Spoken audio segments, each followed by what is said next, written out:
Good morning student. आज हम एक जनजाति पढ़ेंगे। कौन सी? एस्किमो।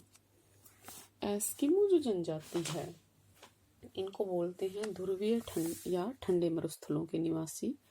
क्यों, क्या, कैसे, ये हम सब पढ़ेंगे। ये आपके लिए इंटरेस्टिंग होने वाली है जनजातियां, क्योंकि अलग अलग के बारे में हम जानेंगे कि वह कहाँ कैसे लोग रहते हैं, मतलब ध्रुवीय या ठंडे मरुस्थलों के निवासी।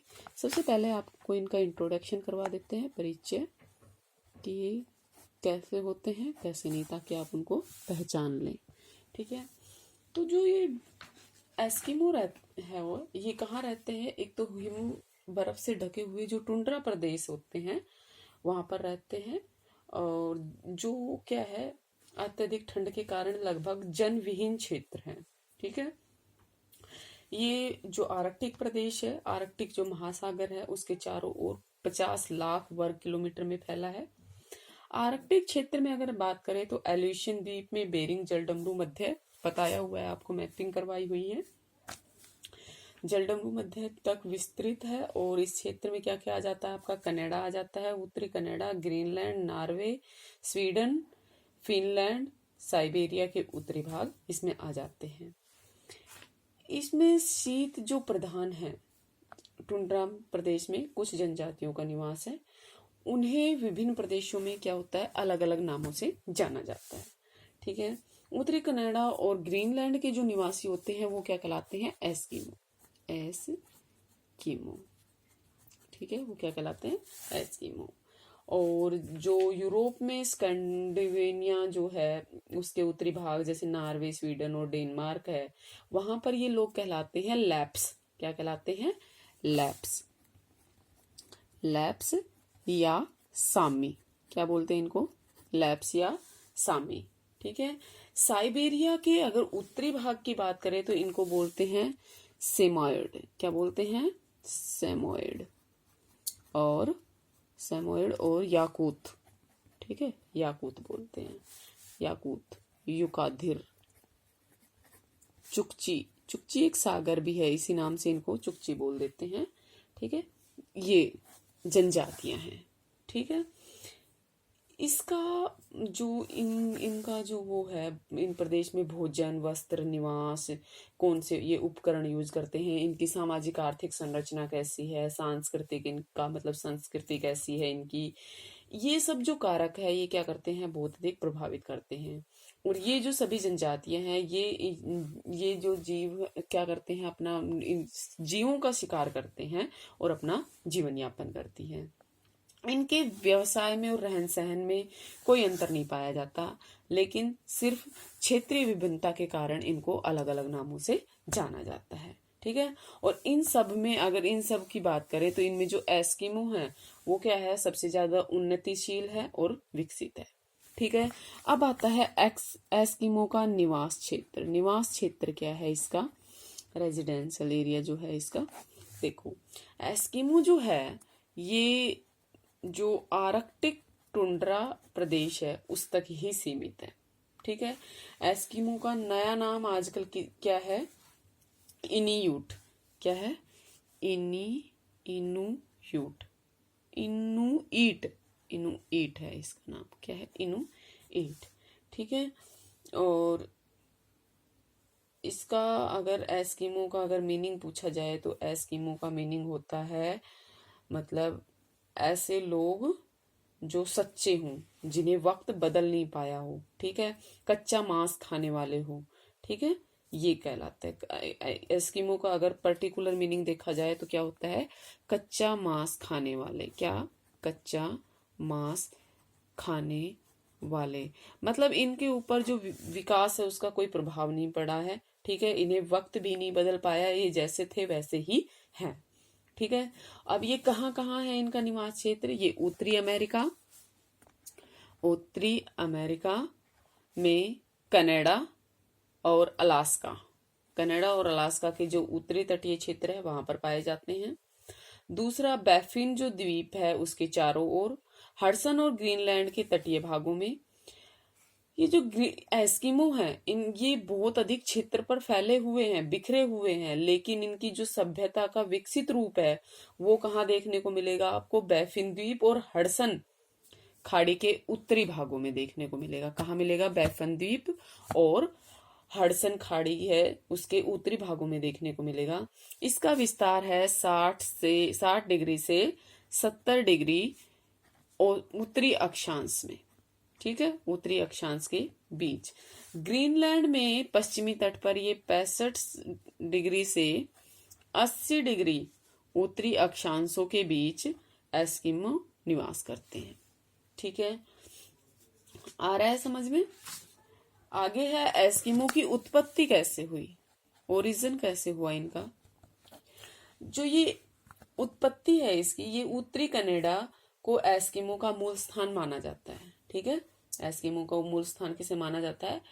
एस्किमो का मूल स्थान माना जाता है कनाडा को। लेकिन जो पुरातत्व और भाषाई और शारीरिक लक्षणों के आधार पर अनेक विद्वानों ने ये प्रमाण दिया कि जो एस्किमो है ये कहाँ से आए हैं? साइबेरिया से। साइबेरिया समझ रहे हो ना, रूस के ऊपर वाला क्षेत्र जो है, साइबेरिया से आए थे। जो वहां पर जो बेरिंग जलडमरू मध्य है को पार करके कहाँ बस गए? उत्तरी अमेरिका में बस गए। ठीक है, ये जो लोग हैं ये अधिकांशतः अमेरिकी जो है, अमेरिकी मूल जातियों की अपेक्षा देर से यहाँ पहुंचे। जो अमेरिका में पहले बस गए थे उनकी अपेक्षा ये क्या हुए? देर से यहाँ पर आए। इनके सांस्कृतिक जो लक्षण है वो मूल अमेरिकियों की अपेक्षा किससे मेल खाते हैं? साइबेरियन जो है उनसे अधिक मेल खाते हैं। ठीक है, भौगोलिक वातावरण कैसा है इनका, कहाँ ये सरवाइव कर पाते हैं? देखो, भौगोलिक वातावरण, इसमें आता है जलवायु। सबसे पहला तो क्या आता है? जलवायु। अब ये पता है आपको कि ठंडे क्षेत्रों में रहते हैं, उत्तरी ध्रुव के निकट होने के कारण जो एस्किमो का निवास क्षेत्र है वहां पर क्या पड़ती है? बहुत अधिक सर्दी पड़ती है। ठीक है, वर्ष के 9 महीने लगभग जो तापमान है वो हिमांक से नीचे रहता है, जिसके कारण जो धरातल है और समुद्र है वो कैसे हो जाते हैं? बर्फ से ढक जाते हैं, हिमाच्छादित हो जाते हैं। ठीक है, दूसरा क्या कर सकते हैं? कह सकते हैं कि वर्ष के जो 9-10 महीने हैं जहां सर्दी का मौसम रहता है और जो शेष जो 3-4 महीने बच गए उसमें क्या रहता है? छोटी सी अवधि होती है, उस अवधि में जो वसंत ऋतु भी आ जाती है, गर्मी भी आ जाती है और पतझड़ भी आ जाती है। मतलब 3 महीनों में इन तीनों ऋतुओं का चक्र पूरा हो जाता है और बाकी शेष महीनों में क्या पड़ती है? सर्दी पड़ती है। अगर सर्दी का औसत तापमान देखा जाए तो यहाँ पर होता है -46 डिग्री सेल्सियस। ठीक है, और स्थलीय भागों, ये तो कहाँ का है? आर्कटिक का है। अगर स्थलीय भागों की बात करें तो वहां होता है -40 डिग्री सेल्सियस। ठीक है, और सागर के तटीय भाग है वहां पर होता है 35 डिग्री सेल्सियस, -35 डिग्री सेल्सियस।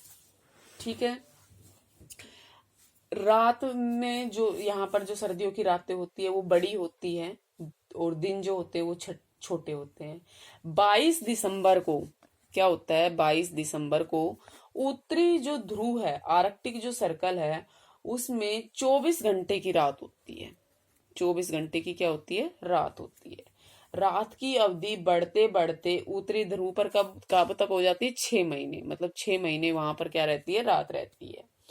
सर्दियों की रातों में यहाँ पर जो उत्तरी ध्रुव जो होती है उसके दर्शन होते हैं, अरोरा बोरेलिस के दर्शन होते हैं।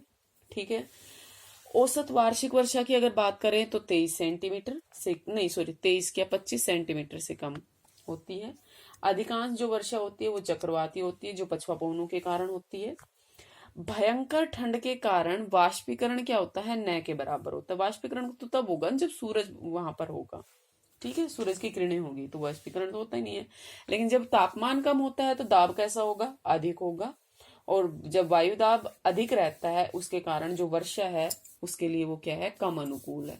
ठीक है, वहां पर वर्षा नहीं हो पाती। ठीक है, इसके बाद यहाँ सर्दियों में क्या होती है? तेज और शक्तिशाली बर्फीले तूफान या झंझावत चलते हैं। ठीक है, और इन्हें क्या कहा जाता है? ब्लिजार्ड। क्या कहा जाता है? ब्लिजार्ड। जैसे अपने यहाँ गर्मियों में लू चलती है ना, ऐसे ही वहां सर्दियों में चलता है। वनस्पति का यहाँ लगभग अभाव पाया जाता है और इसलिए इनकी जो गति होती है वो क्या होती है? 200 किलोमीटर प्रति घंटा मतलब तेज पाई जाती है, क्योंकि अगर वनस्पति होती तो क्या होती, इनको थोड़ा बहुत रोक लेती। और ये जो हवाएं होती है ये प्रचंड होती हैं और बहुत ही कहर बरपाती है, बहुत ठंडी होती है। ठीक है, हमारे यहाँ तो फरवरी में जब चलती है तभी आप ठिठुर जाते हो, तो सोचो वहां क्या हाल होगा। वहां तो आप लोग बिल्कुल ही समाप्त हो जाओगे।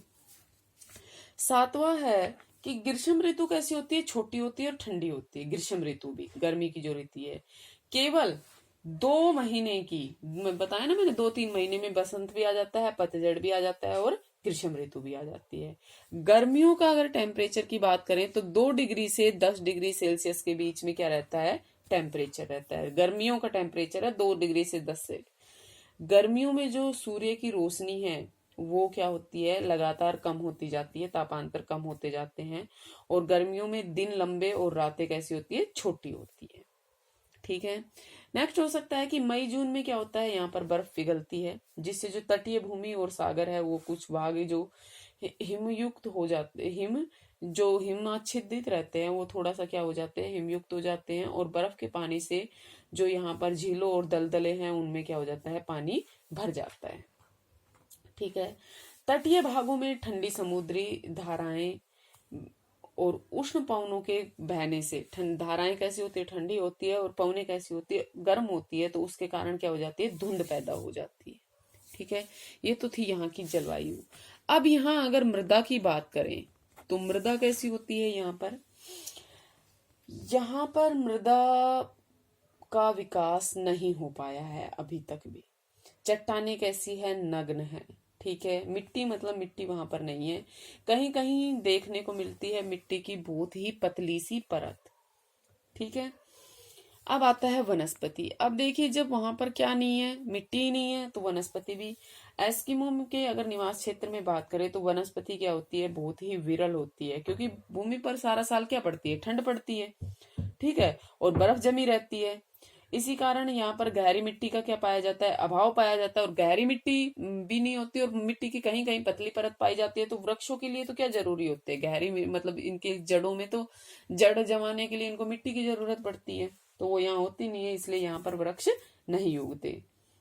गर्मियां यहाँ पर छोटी होती है और गर्मियों में जो भी क्या होता है, पाला पड़ता है। ठीक है, और आर्कटिक जो पौधे होते हैं वो घास की भांति कैसे होते हैं, कठोर होते हैं और वर्षानुवर्षी होते हैं। ठीक है, छोटे और जमीन के निकट रहते हुए गर्मियों में ये पौधे क्या करते हैं, अपने जो नए उत्तक होते हैं, जो टिश्यूज होते हैं, उनको पैदा करते हैं और अपनी कम ऊर्जा खर्च कर पाते हैं। सर्दियों में ये क्या करते हैं, पूरी तरफ से बर्फ से ढक जाते हैं। ठीक है, और इंसुलेटिंग परत से मतलब ढक जाते हैं।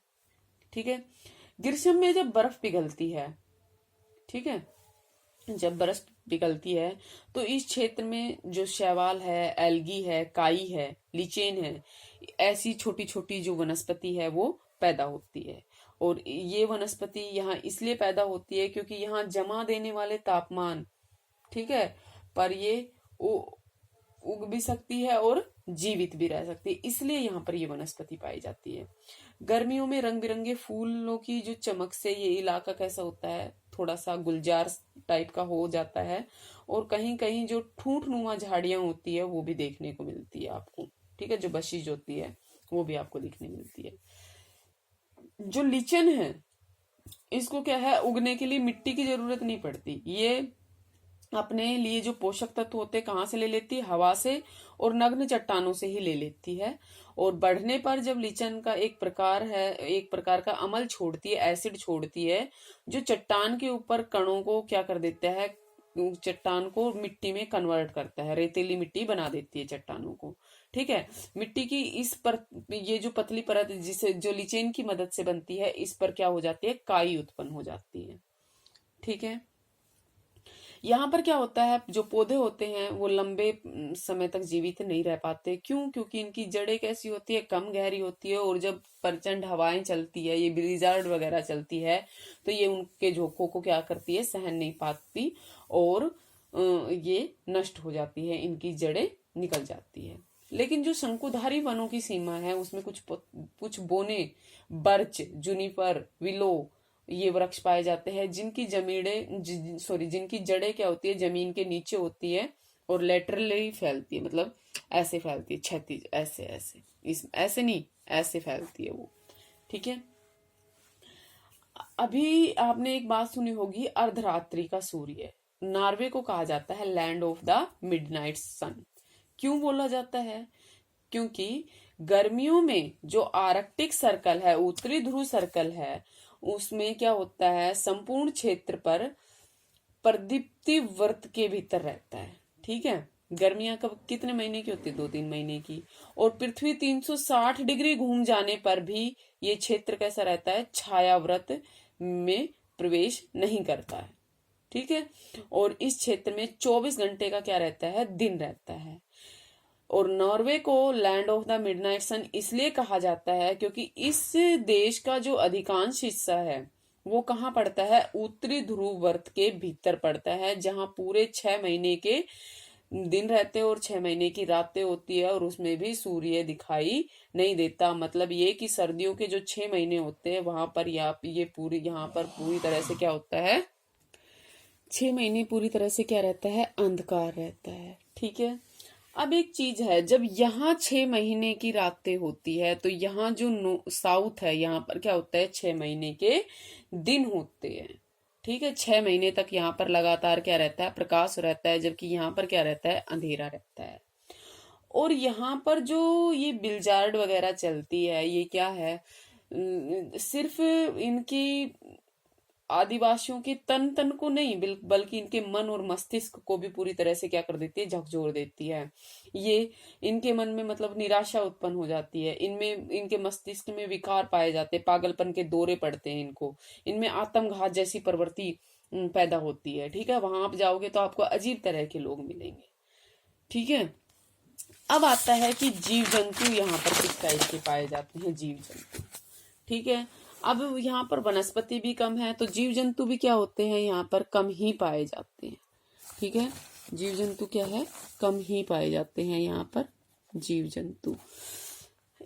टुंड्रा में शीत वनस्पति के कारण जो जीव जंतु है वो कम होते हैं। दूसरा क्या होता है?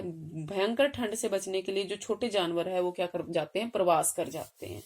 ठीक है। और जो वार्म ब्लडेड जानवर होते हैं, जो कुछ बड़े जानवर है, जैसे ध्रुवीय भालू वगैरह है, पोलर बियर वगैरह है, कैरिबाऊ है, मस्क बैल है, ये क्या करते हैं? ये यहाँ पर इसलिए जीवित रह पाते हैं। क्यों? क्योंकि इनका जो आकार होता है वो क्या करता है? विशाल होता है। और कम सतह घेरने के कारण ही ये क्या करते हैं? ऊष्मा का कम से कम ह्रास होने देते हैं। ठीक है। इसके अतिरिक्त ये जो बड़े जानवर हैं, इनकी चर्बी क्या होती है? मोटी परत होती है, और इनके बाल बहुत घने होते हैं। ठीक है। जो इनकी बर्फ से रक्षा करते हैं, ठंड से इनको बचाते हैं।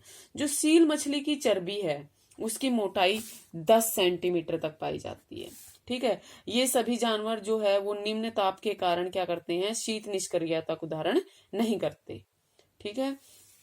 मस्क बैल जो है उसके बाल तो विश्व में किसी सबसे अधिक लंबे हैं, और किसी जानवर के इतने लंबे बाल नहीं है। कितने? 60 से 90 सेंटीमीटर के बीच में।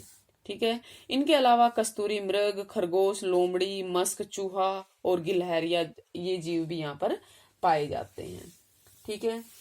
ध्रुवीय क्षेत्र में बतख, हंस और टार्मिगन, इस समूह के जो पक्षी है वो भी पाए जाते हैं। सफेद होने के कारण ये क्या करते हैं? हिम क्षेत्र में इन्हें कठिनाई से देखा जाता है। क्यों? क्योंकि बर्फ भी कैसी होती है?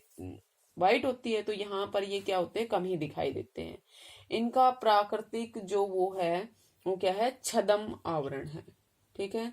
ये जो पक्षी होते हैं टुंड्रा के, इनके पक्षी के पंख जो होते हैं वो कैसे होते हैं? घने होते हैं और गद्देदार होते हैं। ठीक है। यहाँ तक कि इनके जो पंजे और नथुने होते हैं उन पर भी क्या लगे होते हैं? पंख लगे होते हैं, जो इनकी ठंड से रक्षा करते हैं। अगर समुद्री जीवों की बात करें तो यहाँ पर पाई जाती है सील, वोलरस, वेल और विशिष्ट और प्रकार की मछलियां पाई जाती हैं। ये जीव बर्फ के नीचे भी जीवित रह सकते हैं। ठीक है। शारीरिक लक्षण कैसे होते हैं?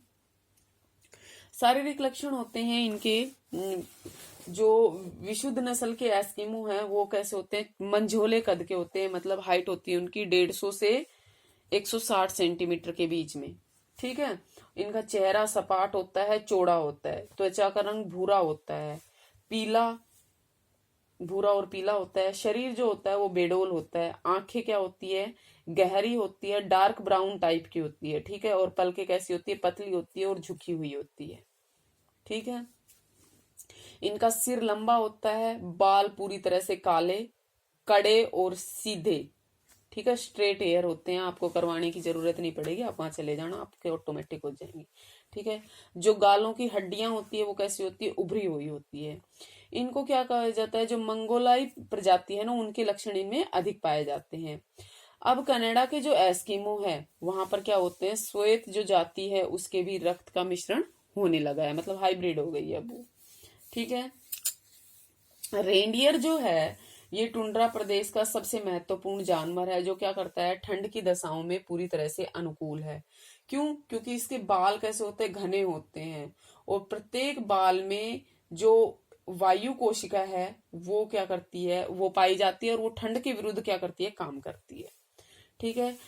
जो जहां बहुत ठंडा पानी में ये क्या होते हैं, तैर तैर भी सकते हैं और ठंड से बच सकते हैं, क्योंकि इनका कार्य जो है वो क्या होता है, स्किन कोट का होता है, वाटर प्रूफ टाइप का होता है, ठीक है। इनका जो कार्य आवरण है वो, ये क्या करते हैं, रेंडियर अपने फैले और लंबे खुरों से ये केवल बर्फ पर ही आसानी से नहीं चल पाता, बल्कि बर्फ के नीचे जो वनस्पति है उसको भी क्या कर सकता है, खोद सकता है, ठीक है। रेंडियर क्या खाता है, टहनी खाता है, कुकरमुत्ता खाता है, झाड़ियां खाता है, लिचेन, और विशेषकर रेंडियर काई खाते हैं, ठीक है। व्यवसाय क्या होता है ये हम पढ़ेंगे नेक्स्ट क्लास में। इनके किस तरह के आखेट पाए जाते हैं, शीतकालीन आखेट इनके अगर अलग होते हैं, ग्रीष्मकालीन आखेट इनके अलग होते हैं, मकान इनके कैसे होते हैं, वस्त्र इनके कैसे होते हैं, ठीक है। ये इनके परिवहन के साधन कौन कौन से, ये सब हम पढ़ेंगे नेक्स्ट क्लास में, ठीक है। Thank you.